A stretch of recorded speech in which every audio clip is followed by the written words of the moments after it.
दोस्तों आइए हम आपको बताते हैं कि खाटू श्याम जी कौन हैं और इन्हें कौन सा ऐसा वरदान मिला जो कलयुग में इनकी ख्याति और प्रसिद्धि इतनी होती जा रही है। कहते हैं इनके दरबार में जाने वाला व्यक्ति खाटू का ही होके रह जाता है। दोस्तों यह सब जानने के लिए वीडियो को ध्यानपूर्वक सुने व देखें। तो दोस्तों सबसे पहले हम आपको बता दें कि खाटू श्याम का मंदिर राजस्थान राज्य में सीकर जिले की खाटू तहसील में स्थित है। इसका पूर्ण निर्माण 1027 ईस्वी में राजा रूप सिंह चौहान ने कराया था। खाटू श्याम की यह कहानी द्वापर युग से प्रारंभ होती है। खाटू श्याम पहले बर्बरीक के नाम से जाने जाते थे। वे महाभारत काल के सबसे वीर योद्धा थे और बर्बरीक गदाधारी भीम के पुत्र घटोत्कच के पुत्र थे। नवदुर्गा की घोर तपस्या से उन्होंने मां दुर्गा से 3 अमोघ बाण प्राप्त किए थे जो बर्बरीक को अजय बनाते थे। ये 3 बाण एक पल में ही दुश्मन की सेना को नष्ट करने के लिए बहुत थे और अग्निदेव ने भी उन्हें प्रसन्न होकर एक धनुष प्रदान किया था जो बर्बरीक को तीनों लोकों में विजयी बनाने के लिए पर्याप्त था। जब महाभारत का युद्ध कौरवों और पांडवों के बीच चल रहा था तो उनकी भी इच्छा हुई कि मैं भी युद्ध करने जाऊं। तो अपनी माता से आशीर्वाद लेकर वो युद्ध के लिए चल दिए और माँ को वचन दिया कि माँ मैं उसी तरफ से लड़ूंगा जो कमजोर पक्ष होगा।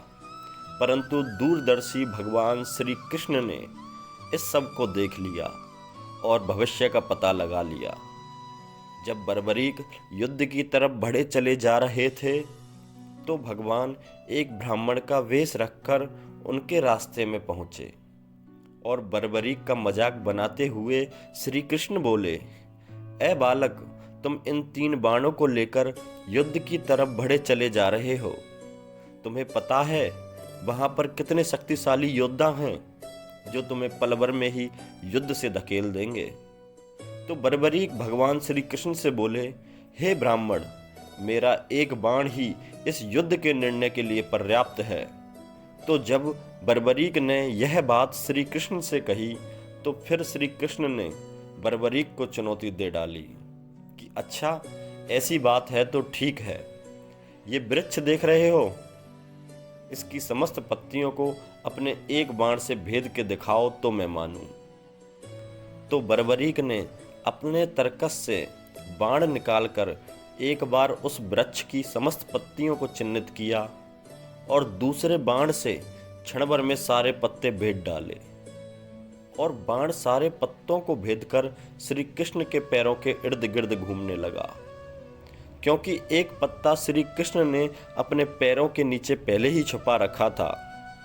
बर्बरीक बोले, हे ब्राह्मण आप अपने पैरों को हटाइए वरना यह बाण आपके पैरों को भी भेद देगा। तत्पश्चात श्री कृष्ण ने पूछा, बर्बरीक तुम युद्ध में किसकी ओर से सम्मिलित होने जा रहे हो? बर्बरीक ने बताया कि मैं अपनी माँ को वचन देकर आया हूँ, जो युद्ध में कमजोर पक्ष होगा मैं उसकी तरफ से लड़ूंगा। श्री कृष्ण जानते थे कि युद्ध में हार तो कौरवों की ही सुनिश्चित है। बर्बरीक ने उनका साथ दिया तो परिणाम असत्य के पक्ष में चला जाएगा। तो ब्राह्मण वेशधारी भगवान श्री कृष्ण ने दान मांगा तो बर्बरीक ने भी दान देने का वचन दे डाला। दान में श्री कृष्ण ने बर्बरीक के सिर का दान मांग लिया। बर्बरीक बोले, हे ब्राह्मण आप कौन हैं? मुझे आपका असली रूप दिखाइए, क्योंकि एक साधारण ब्राह्मण इस तरह का दान नहीं मांग सकता।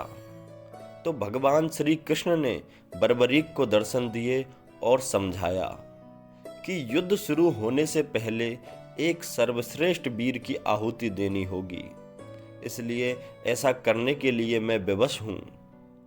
बर्बरीक सिर का दान देने के लिए मान गए, परंतु श्री कृष्ण से प्रार्थना की, हे माधव मुझे महाभारत का युद्ध देखने की प्रबल इच्छा है और मैं युद्ध को अंत तक देखना चाहता हूँ।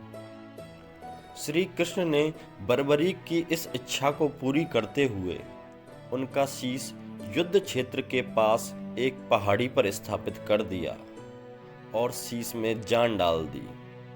तो इस तरह बर्बरीक को शीश का दानी कहा गया, जिनका आज भव्य मंदिर वहां पर बना हुआ है। और इस शीश के दान से भगवान श्री कृष्ण ने प्रसन्न होकर बर्बरीक को अपना नाम दिया और आशीर्वाद दिया कि तुम इस पूरी सृष्टि में खाटू श्याम के नाम से पूजे जाओगे और तुम्हारी ख्याति व प्रसिद्धि पूरे विश्व भर में व्याप्त होगी। तुम्हारे अनन्य भक्त होंगे और उन भक्तों का तुम्हारे नाम मात्र से ही उद्धार होगा। और जो तुम्हारी कथा सच्चे दिल से सुनेगा उसकी सारी मनोकामनाएं पूर्ण होंगी। तो दोस्तों, खाटू श्याम जी की यह कथा आपको कैसी लगी, हमें कमेंट बॉक्स में कमेंट करके ज़रूर बताएं और जय श्री श्याम लिखना ना भूलें। अगर आप हमारे चैनल पर नहीं हो तो चैनल को सब्सक्राइब जरूर कर लें। धन्यवाद। जय श्री श्याम।